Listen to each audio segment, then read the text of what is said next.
Hey, shalom, shalom, shalom, brother Bakwash back on that scene. Got something on my mind, got something on the brother's mind. For the last 2 weeks, probably more, well, actually for years, but it's picking up momentum, and I think it needs to be addressed again on this situation with Cornelius being an Israelite, which is absolute trash. Cornelius was not an Israelite. I've done at least 8 videos on this subject. If you check my page, and I had past pages where I've touched on it, and I don't know what the problem is. And every time I go into it and someone tries to challenge me on it, all of a sudden I believe the Gentiles could be saved. You know, it goes from this scripture and that scripture to you got to know the history, you got to read the books. Well, what about the scriptures? Well, most people, check this out, and I'm gonna do this in 3 parts. I'm gonna do just real short video, and I'm gonna put out questions on each aspect of proof that Cornelius wasn't an Israelite every couple of days. Because again, I've done this at least 8 times already, at least 8 times. And every time I do it, make sure I'm up. Every time I do it, brothers say 2 things. You got to know the history. You got to know that we were in the Roman armies. You got to know Israel place at that time, and you got to read books. But the majority of people who believe that, they don't use mainly scriptures. They use books, and they talk about history. And this is how they jam a lot of people up. And I do not believe the heathens can be saved. If you've been watching me over the years and you watch, hold on one second. If you watch how I deal with the issue, I don't, I always have to stress, I don't believe the heathens can be saved. That's 1. And 2, cut the foolishness out, man. Come on. This is not hard. You know what jams brothers up? It's the fact that the Most High, he visited the Gentiles. It's the fact that the Most High gave the Gentiles a chance. And that's what jams people up. The first dumb understanding they give, which contradicts your beliefs and your truth, is that the Most High is not dealing with the heathens at all. And that's dumb. That's dumb because, and I watch the Christians getting your asses on this subject, and I tell brothers over and over, one day somebody gonna slow you down. He's gonna slow you down, and he's gonna stop that Camp Jedi One West mind tricks, and you're gonna look bad. You're gonna look bad because all you got to do is slow these brothers down and ask choice questions. Choice questions. For example, I'm gonna show you. For example. And again, I'm going to do this in parts. Cause I get it humors me, the reaction I get from brothers, especially brothers who have been in the faith for years, how they dance around certain questions, they dip and dodge.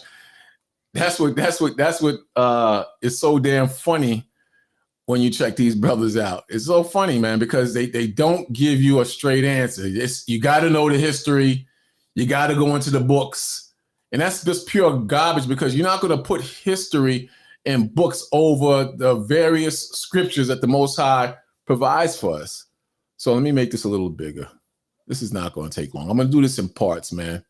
And this is causing a major divide between the brothers. But, this late in the game, this needs to be dealt with, man, because there are many mistakes that brothers have made over the years that need to be addressed. Let me get this. Where am I at now? Acts 15 verse 9 we'll start at. Let me just make this bigger.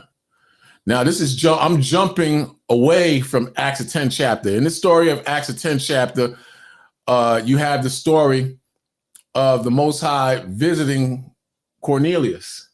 Let me get that real quick on the other app. You got the Most High visiting Cornelius. And these brothers is saying this is an Israelite who's a Roman centurion, and that's just freaking dumb. All you got to do is just look what you're reading, man. And you new brothers, don't get caught up into this foolishness. It's very simple. It's not the end of the world. It's not the nations could be saved. There's nothing like that. That's a whole different subject. But it's nothing like that. First question. First question. And you brothers write these questions down and challenge these brothers on it. Shalom, Don. You challenge these brothers on these questions, man, because it don't make no sense to be this foolish, man. And again, somebody's going to challenge you, and you're going to look very, very dumb. Somebody's going to challenge you one day, because this is very foolish. But I'm not going to stay and ask. I'll come back to that maybe a day or two later, and or maybe tomorrow on my lunch break, and we'll take it from there. But check this out real quick, because in Acts the 10th chapter, it says, let me get there. Acts the 10th chapter, it says, let me start. I just want to go to get to it real quick. It says the 25th verse. We'll come back to this another time, but I'm just going to go give you the gist of why I'm going to the 15th chapter. It says, as Peter was coming in, Cornelius met him. Cornelius, I believe, is a heathen. Cornelius, some brothers believe, is an Israelite. So Peter is running into Cornelius. You understand? And red flag number one in this itself. Let me see if I can get myself in here through the. All right, there you go. Got me there. So it says, and as Peter was coming in, Cornelius met him. So the two are coming together and fell down at his feet. So I asked, why, if Cornelius is a brother, why is he falling down at Peter's feet in the first place? You know what the brothers tell me? Well, whenever you came by holy men, men fell down at holy men's feet. Cornelius was an Israelite in a Gentile frame of mind who didn't know his nationality. That's why he's falling down at his feet. And that's not true. That's not true. But let's just read on. You'll see where I'm going after a while. And it says, as Peter was coming in, Cornelius met him and fell at his feet and worshiped him. But Peter took him up. Peter's taking him up, saying, stand up. I myself also am a man. So Peter is equating himself with a brother. Peter never knew that this brother was an Israelite. Why wouldn't Peter recognize Cornelius as an Israelite? Fast forward to 2025, we know our brothers and sisters who are in the world, who are in a Gentile frame of mind. Are you telling me that Israelites during the time of Peter didn't know that this was a brother that was following Greek philosophies, or in the Roman army following Roman ways and customs? Is that what you're telling me? That don't make no sense. That don't make any sense. But let's just go on, because people, the doubters are going to still have their opinion. But Peter took him up, saying, stand up, I myself also am a man. And as he talked with him, he went in and found many that were come together. Are these Israelites in a Gentile frame of mind as well? Because the book of Acts is going to clear it all up. So that's another red flag. So you got two flags. Another red flag. 28th verse. And he said unto them, ye know that it is an unlawful thing for a man that is a Jew, meaning an Israelite, to keep company or to come unto one of another nation. So where in the law, because where in the law is it unlawful to keep company with a brother or sister that's in a Gentile frame of mind? That's the question. Where in the law that is in the law of Moses that it's unlawful to keep company with one that is a Jew? I mean, that is that is a Jew or an Israelite in a Gentile frame of mind, and he's perfectly clear. He says, one of another nation. This is the part where they're going to go, you got to know the history, and you got to go into the book of Jasher and the book of Ammon and all this. This is where you're going to get all the foolishness. But if you know your scriptures and you stick to your guns, you press them on this one issue. What does that mean? If that's the case, how do you relate that to today? That means if that's the law, or perhaps the law changed. If they say the law changed, they try to come up with that mind trick.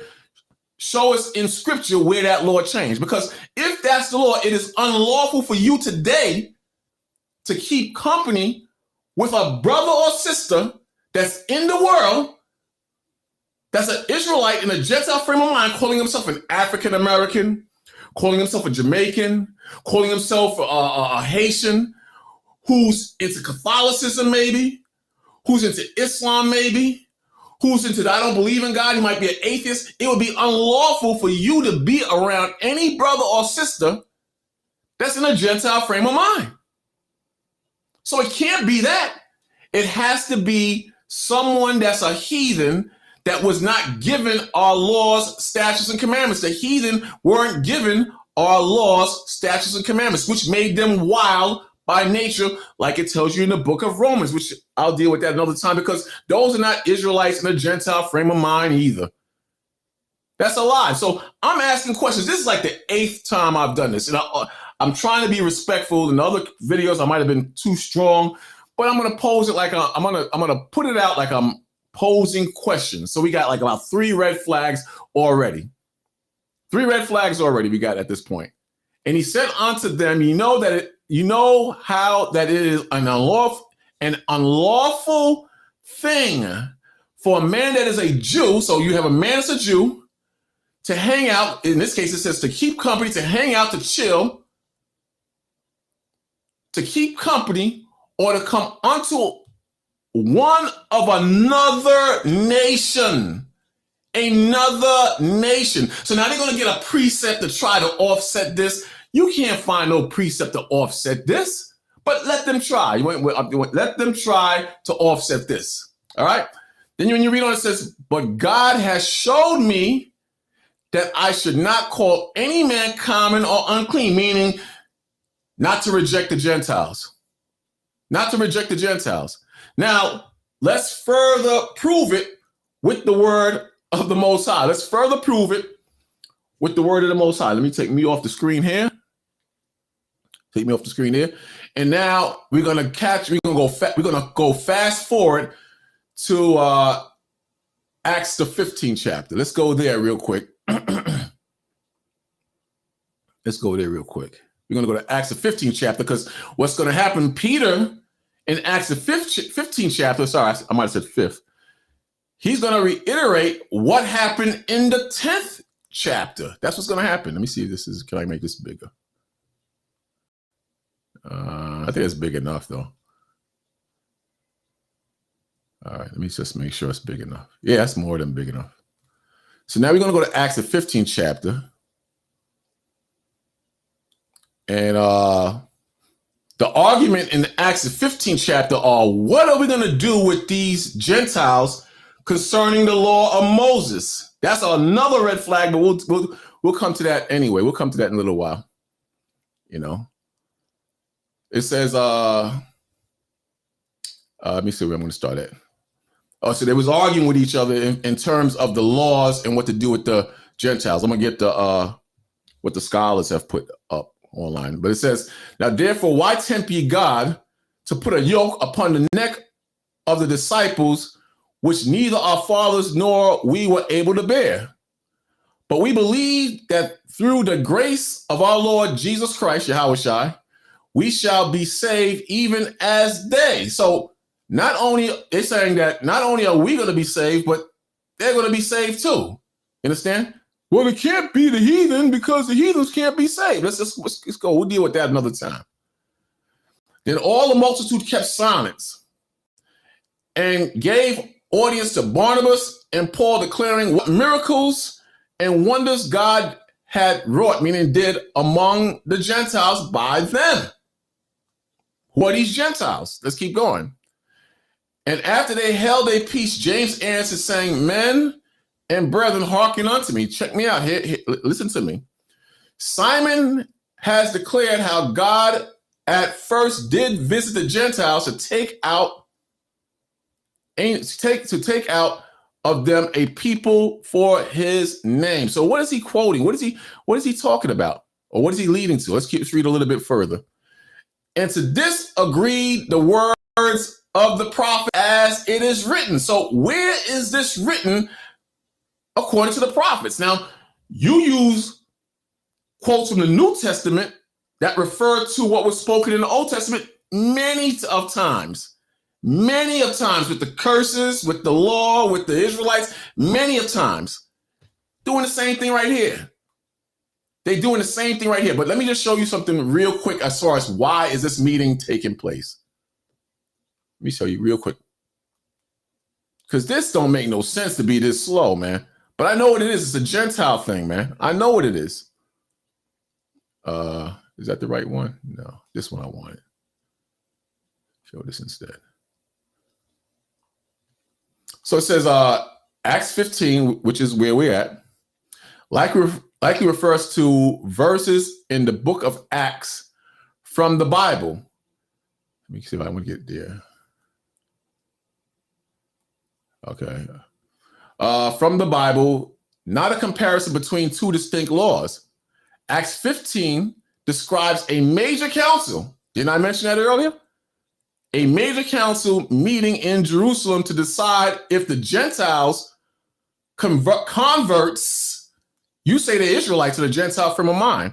It says that, so are these Israelite converts or are these the Gentiles converts? So it says the Gentiles converts needed to follow Jewish laws. See? While Acts 15:3 is a specific verse within the chapter that recounts Paul and Barnabas traveling through Phoenicia and Samaria, sharing the good news of the Gentiles' conversions, which brought great joy to the believers. So that can't be talking about Israelites in the frame of mind, how that's written. But suppose you say, well, the scholars, sometimes they get things wrong and they change up things. And that doesn't mean that. Let's go to the actual chapter. Let's go to the book of, let's go back to Acts first. Let's go back there to refresh your mind. There's a refresher. Let's go there. Share this instead. Make sure I'm there. Acts 15, verse 14. Let's go to 13 again. And after they held their peace, remember, because it was a meeting. What are we going to do with these Gentiles? Some say that these Gentiles are Israelites in a Gentile frame of mind. Some say it's as it is written. These are actual Gentiles. 13 verse again. And after they held their peace, James answered, saying, men and brethren, hearken unto me. Hear what I have to say. Simon has declared how God at the first did visit the Gentiles to take out a name of them, a people for his name. 15 verse. And to this agreed the words of the prophet. So this was confirmed by what the prophets had written down in the Old Testament. We're in the New Testament now. 15 verse one more time. And to this agreed the words of the prophets as it is written. 16 verse. After this I will return and I will build again the tabernacle of David, which is fallen, which is in the Old Testament. We're going to go there in a little while. And I will build again the ruins thereof, and I will set it up, meaning the nation of Israel will be set up that has fallen. One more time from the beginning. After this, I will return and I will build again the tabernacle of David, the house of David, which is fallen down. And I will build again the ruins thereof, and I will set it up. 17th verse, that the residue of men might seek after the Lord, and all the Gentiles. Who are these Gentiles? Who are these Gentiles? Let me check my mic to make sure my mic is up. But who are these Gentiles that the Lord is talking about? I don't think it's talking about Israelites in a Gentile frame of mind. I don't see that. I don't see that at all. 17th verse again, that the residue of men might seek after the Lord, and all the Gentiles, remember that word, upon whom my name is called, saith the Lord, who doeth all these things. So let's go to the actual quote, because if these are Israelites in the Gentile frame of mind, surely in the Old Testament, it's going to be talking about Israelites in a Gentile frame of mind. There you go right here. Amos, the 9th chapter, and 11th verse. In that day, I will raise a tabernacle of David, the house of David. Didn't we just read that in the New Testament? Wasn't that being quoted in the New Testament? In that day, I will raise up the tabernacle of David that is fallen, and I will close up the breaches thereof. So the Most High is going to bring together the nation or the house of Israel back together again. And I will raise up his ruins, come follow me, and I will build it as the day of old. 12th verse, which is the key verse referring to that word Gentile. Remember, I told you to remember the word Gentile. 12th verse, that they may possess the remnant of Edom. See? Now, are these Edomites, Israelites in a Gentile frame of mind? You see the word Edom, we know Edom is the so-called white man. That they may possess the remnant of Edom for captivity. And of all the heathen, they didn't put the word Gentile there. They put the word heathen here. See that? So you got Edom and you have heathen. Are these heathens Israelites in a Gentile frame of mind? Every time I come to this, they say, well, are you saying that the nations can be saved? They get stupid and they start asking me questions that maybe I believe the nations could be saved. Am I saying the nations could be saved? Because they have no answer to this. They have no answer to this. If Cornelius was a heathen in the 10th chapter, and when you jump to the 15th chapter, and it's talking about the same story, then who are these Gentiles in the 15th chapter? Because the 15th chapter is definitely quoting what happened in the 10th chapter. And the 15th chapter uses the word Gentiles, but in the quote in the 15th chapter, when they chewing out and they listening to the quote of what's written in the Old Testament, they simply switch out the word Gentile for the word heathen. It's a very simple thing. 12th verse again, that they may possess the remnant of Edom, that's a heathen, a Gentile, nation, people, and all of the heathen, which is what? A non-Jew. Can't be an Israelite in a Gentile frame of mind because they're quoting Amos from the New Testament, which are called by my name. It said the same thing in the New Testament, which are called by my name, the Lord said. You understand? So who is the ones that's called by the Lord's name? It's very, very simple. Very simple. I don't know how this is an issue. I just don't get it. This is not hard, man. This is not hard at all. Back in Acts, the 15th chapter, Simon has declared how God at first did visit the Gentiles to take out of them a people for his name. We read that in the Old Testament. And to this agreed the words of the prophets. We were just reading Amos, one of the prophets. As it is written, we just read what was written. After this, I will return and I will build again the tabernacle of David. We read that in the book of Amos, which is fallen down, and I will build again the ruins thereof, and I will set it up. We read that in the Old Testament, which they are speaking of in the 15th chapter in the New Testament. In the book of Amos, they're quoting the book of Amos, 17th verse, that the residue of men might seek after the Lord, and all the Gentiles, it doesn't say heathen here, but it says all the Gentiles upon whom my name is called, saith the Lord, who doeth all these things. That's not hard to figure out. One more time, let's go back to the book of Amos. The book of Amos. Let's go back there real quick. The book of Amos. It says, in that day, 11th verse, Amos 9 and 11, in that day I will raise up the tabernacle of David that is fallen, and I will close up the breaches thereof, and I will raise up his ruins, and I will build it as the days of old. Meaning the Lord's going to put the nation of Israel back together, strong, mighty, spiritual, and in power again. 12th verse, that they may possess the remnant of Edom and all the heathen. See, who are the heathen? Are these Israelites in a Gentile frame of mind too? Because in the New Testament, you're saying that the 15th chapter, as well as the 10th chapter, is talking about Israelites in a Gentile frame of mind. That's not possible. That's not possible. You're doing something wrong. You're adding to the word of the Most High. You're clearly adding to the word of the Most High. What you're saying is not logical. It doesn't make sense. It's just crazy at this point. It's just crazy. 12th verse again, that they may possess the remnant of Edom and all the heathen which are called by my name, saith the Lord, that doeth this. Same thing. It's the same thing. So my question is, make me understand why these are both talking about heathen. Why one verse says heathen, one verse says Gentile, and clearly they're talking about the same nation outside of Israel, or the same heathens outside of Israel. Make me understand, how are these Israelites in a Gentile frame of mind? There are many clues that I could deal with. I did this 8 times. I've been doing it since 2006.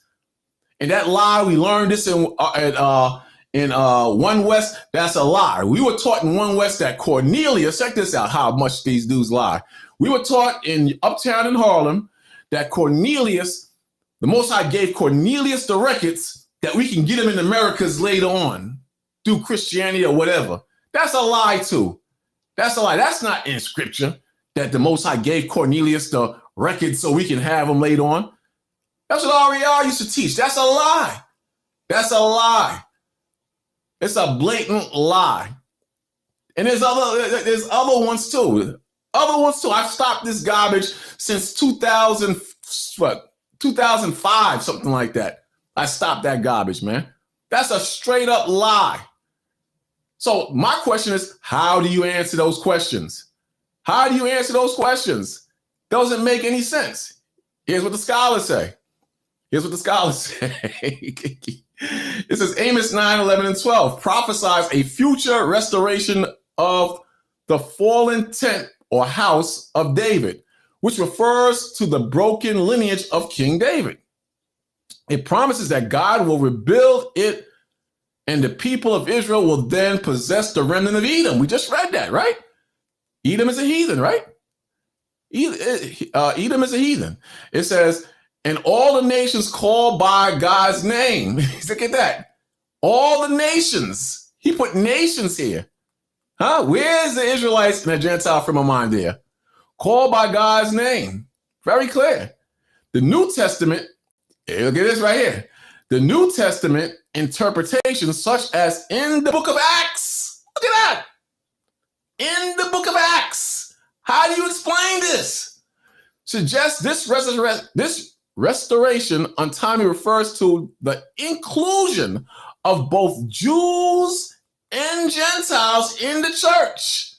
Both Jews and Gentiles in the church. How do you explain this? If these are Israelites in a Gentile frame of mind, how do you explain this? You know what they're going to say? You got to know the history. You had Jews and Israelites and this tribe and Gad and Ephraim and Judah and the Roman armies. Paul was a Roman citizen. They're just going to go around that, but they will not touch the scriptures. The majority of their proof will be based on books, philosophy, guesses. It will not be direct with scriptures. And when they try to use the scriptures, it will have nothing to do with the subject matter. Ask this question to them. Ask this question to them. Ask it. Rather than a physical restoration of the nation of Israel, ask them this question. That's all you got to do. This is not hard. This is very simple. It's not hard. And I'm guessing that instead of doing a whole video as far as my position on it, I'll just do it in pieces and bits and let it circulate around, and it falls where it falls. I don't even argue with brothers no more on it. I don't even argue with brothers anymore on it. Because if you that dumb and that evil to push this lie, then there's something wrong with you. There's something wrong with you if you that dumb and that evil to push this lie. And it's not hard to deal with. Now, another lie they teach is that a devout man, the heathens cannot be devout. That's dumb.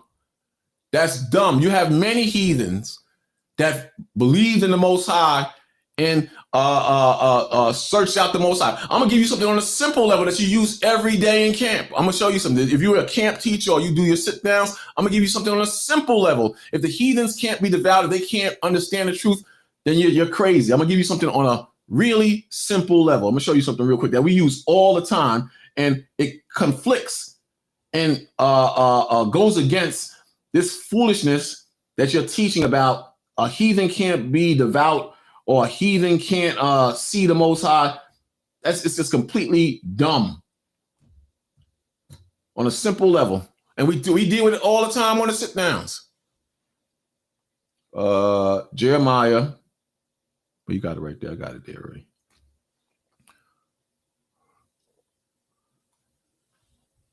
There you go, right here. Jeremiah, the 16th chapter, in the 19th verse. It says, O Lord, my strength and my fortress and my refuge in the day of affliction. The Gentiles shall come unto thee from the ends of the earth, and shall say, surely our fathers have inherited lies, vanity, and things wherein there is no profit. So how can the heathen, I know what you're thinking right now, those are Israelites. Those are Israelites. How can the heathen, those of you who believe in this as it is written, how can the heathen learn this truth and reject what their fathers have taught them? How is that possible? How is that possible if they can't be devout? And if you want to go a step further, if they can't see any part of the truth, how is that possible? That don't make any sense. That don't make any sense. You understand? But they're going to keep on with the foolishness and keep on with the lies, man. It don't make any sense to be that crazy. Even the heathen, they confuse it at this stupidness, the heathen in the church. But in no capacity am I saying that the heathen can be saved. I'm not saying that. I'll deal with that maybe a little bit today, but definitely through Romans 11 chapter later. Because I've heard this, and what's going to happen? Them Christians are going to trap your asses up if they haven't already. They're going to trap your ass. I've seen it on Sarnetta's page. I've seen it, and these dudes don't have no answers. You know what they go to? Instead of answering a question, they go to the scriptures where Israel can be saved. The Most High chose Israel. They will not deal head with these questions like that right there. They will not deal with that. They're not going to deal with that. They're going to run from that. The Most High dealt with the heathens. Can they be saved? I'm not saying they can be saved. I got to keep saying that like you're a child. Not you brothers that follow me or follow us on the line. I'm talking about the ones who might stumble on this video. Got to actually deal with you like your children, man. It don't make any sense to be this stupid, man. It's just what's happening is that you see the Most High, and when the Most High connected with heathen or Gentiles, and what happens? You short circuit. You short circuit. You ever had like an appliance or a gadget or a phone or even a car, and it just can't handle an overload? That's how it is with a lot of you brothers and sisters. You've been taught this lie for so long, you can't sit down and wrap your mind around finding answers to get around or deal with, and I shouldn't use the word get around, but deal with the heathens can't be saved. You can't wrap your mind around it, man. But that's my red flag for this. I'm gonna do like 3 parts on this, but that's my red flag concerning this. Because if that's the case, depending on what you believe in Jeremiah 16 verse 19, how do you explain that? If you still believe that those are Gentiles who are going to reject the ways of their fathers' religions and beliefs and their pagan ideologies, then how do you explain they can't see the truth, they can't learn the truth, they don't know the truth completely? That doesn't make any sense. Even the wicked heathen who are trying to stop the coming of Christ and trying to get around prophecy, even they can see some of the truth. What you're saying is a lie. It's confusion. It's confusion. You got heathens who are diehard Christians. They might not accept that we're Israelites, but they diehard Christians. You understand? And they believe in a lot of the scriptures. Some of them believe in the laws. So how they can't see? They can't see the Most High at all. They can see part of the Most High. Give me understanding. Maybe I got it wrong. Maybe I don't understand what a lot of you believe. Maybe that's the case. Hold on 1 second. I forgot to put the damn link down. I'm not going to be on here long anyway. Let me just get this first. But again, I've been dealing with this for quite some time, man.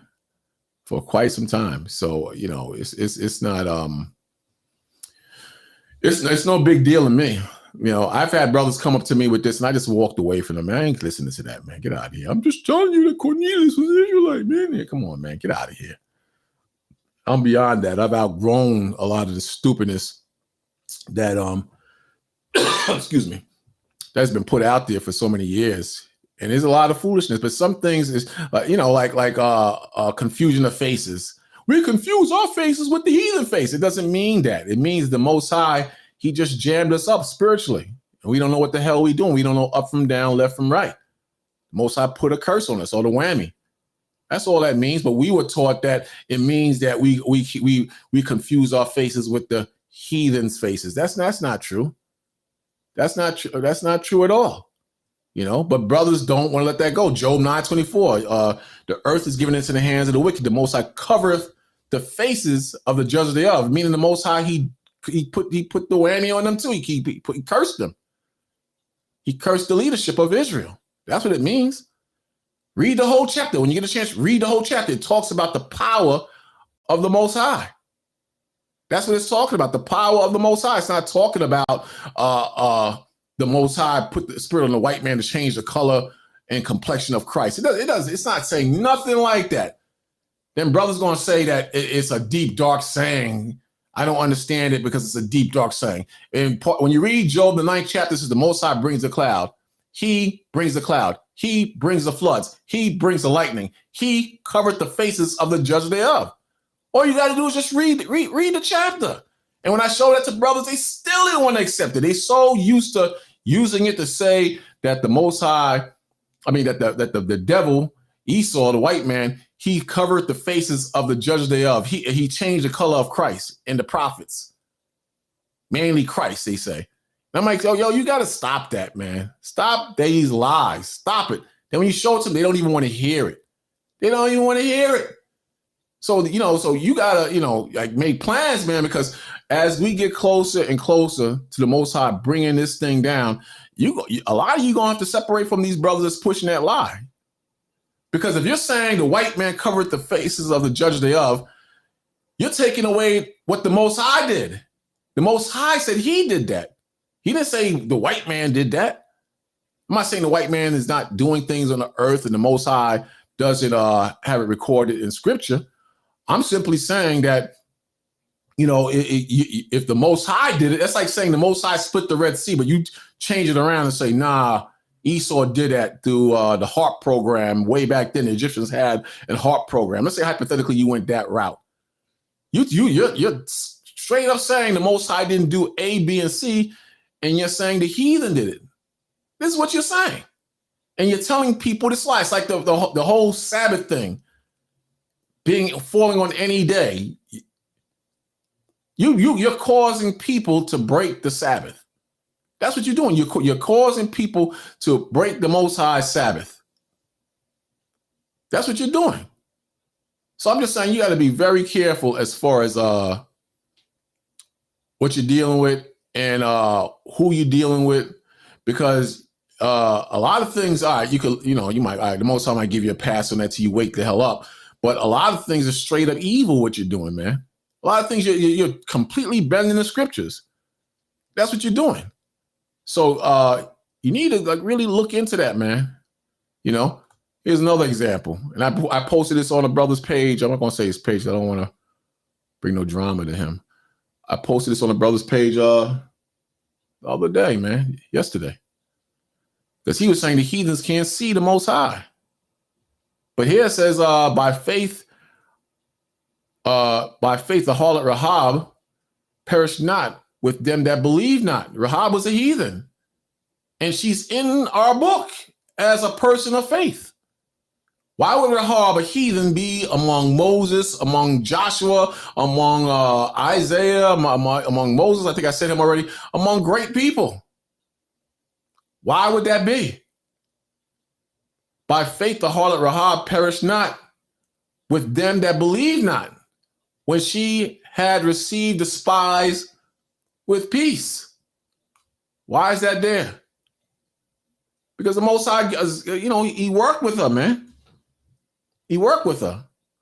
I'm not saying she's going to be saved or anything like that. I'm not saying that. I'm just giving you an example of stop this foolishness where like the heathen can't see the truth.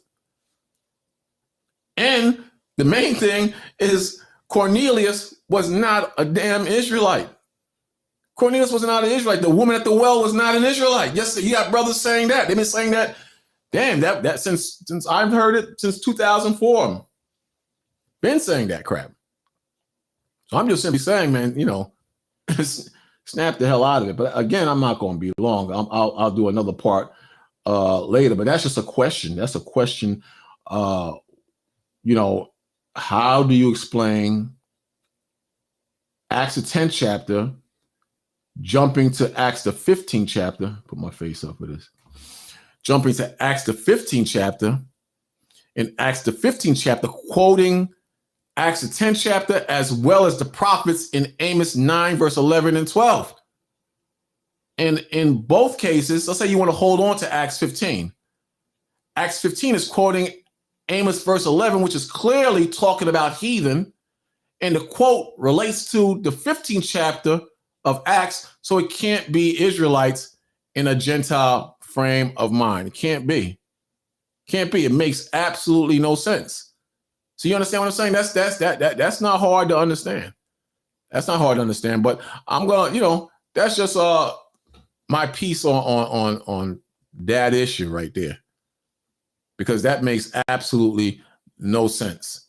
Also, Romans 11 chapter, they say those Israelites in the Gentile frame of mind. No, it is not. No, it is not. The whole nation fell. The whole nation fell. But I'll deal with that. That'll be my second question on that. But that's my question for today. If Cornelius is an Israelite, if Cornelius is an Israelite, how do you explain that? How do you explain that? How do you explain the 10th chapter where Peter said, someone of another nation? Peter didn't know this before? Let's say Peter did know he was an Israelite in the Gentile frame of mind. How is it unlawful to chill with someone of another nation? That means you can't go to the bar and be cool with brothers who are of another nation. You can't do that. You can't be cool with or hang out with coworkers on the job because that's unlawful. You can't do that. You can't do nothing with someone who's in an Israelite frame of mind. What about family that's in an Israelite frame of mind? How is it lawful to keep company with them if you're saying that Cornelius was an Israelite? You know what you read. You saw what we read a little while ago. How is that possible? How is that possible? Here it is one more time. It says, in Acts 7:27 verse in Acts 10.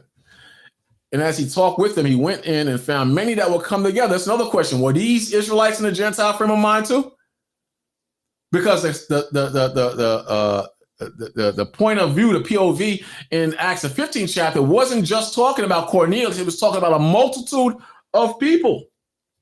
28th verse. And he said unto them, ye know how that it is an unlawful thing for a man that is a Jew to keep company or to come unto another nation. He said another nation. Esau is another nation. Moab and Ammon, these are another nation. In the prophecies, the Lord said, what? 2 nations are in her womb, Rebekah's womb. Remember that? Remember that? 2 nations were in her womb. Ishmael is another nation that had 12 princes, and they would formulate into an entirely different nation. So how do you explain this?